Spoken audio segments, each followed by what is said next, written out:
और हमारा देश कैसा है, वैसा ही जैसा आप छोड़ के गए थे। यानी कि हम अभी भी अंग्रेजों के गुलाम हैं? नहीं, अंग्रेजों से तो हमें 1947 में ही आजादी मिल गई थी। अच्छा, तो अब तो हमारे अपने लोग देश चलाते होंगे ना? हाँ, तब तो देश काफी आगे बढ़ गया होगा। जब हमारे अपने लोग देश चला रहे हैं तो गरीबी और भ्रष्टाचार का तो नाम ही नहीं होगा। सबको बराबर हक दिया जाता होगा, किसानों और मजदूरों का अच्छा ध्यान रखा जाता होगा ना? नहीं, ऐसा तो कुछ नहीं है। तो कैसा है बताना मुझे। कैसे हमारे अपने नेता, हमारे आजाद भारत के नेता, 100 साल हो गए मुझे गए हुए, बताना। हमारे अपने नेता वो तो अपनी जेबें भरने में लगे हुए हैं। आने वाली 7 पीढ़ियों को नहीं बल्कि 700 पीढ़ियों को ना कमा कर खाना पड़े उस चीज के इंतजाम में लगे हुए हैं। तो तुम लोग क्या कर रहे हो और हमारे देश का युवा क्या कर रहा है? हम लोग तो इंस्टाग्राम पर रील्स देखने में बिजी हैं। यानी कि हमारी कुर्बानी का देश के लोगों पर कोई असर नहीं पड़ा। देश के लोगों में कोई देशभक्ति नहीं, कोई देश प्रेम नहीं। नहीं, ऐसा नहीं है।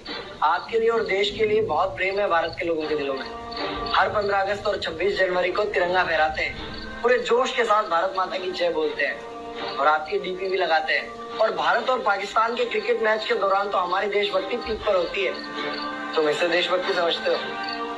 तो फिर क्या है देशभक्ति? अगर तुम्हारी देशभक्ति समाज को सुधारने में, गरीबों को अच्छी शिक्षा या बराबर का हक नहीं दिलाती तो कोई काम की नहीं है तुम्हारी देशभक्ति।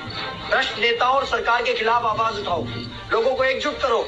लेकिन अगर हमने सरकार के खिलाफ आवाज उठाई या नेताओं से सवाल पूछे तो हमें एंटी नेशनलिस्ट कहा जाएगा या हमें गद्दार करार दे दिया जाएगा। तो डरता है। 23 साल का था मैं जब अंग्रेजों ने मुझे फांसी पर चढ़ा दिया। मुझे तो आतंकवादी कहा गया था। अगर अब नहीं जागे तो ये देश सोता रहेगा। ये सरकारें, ये नेता देश को बेच खाएंगे।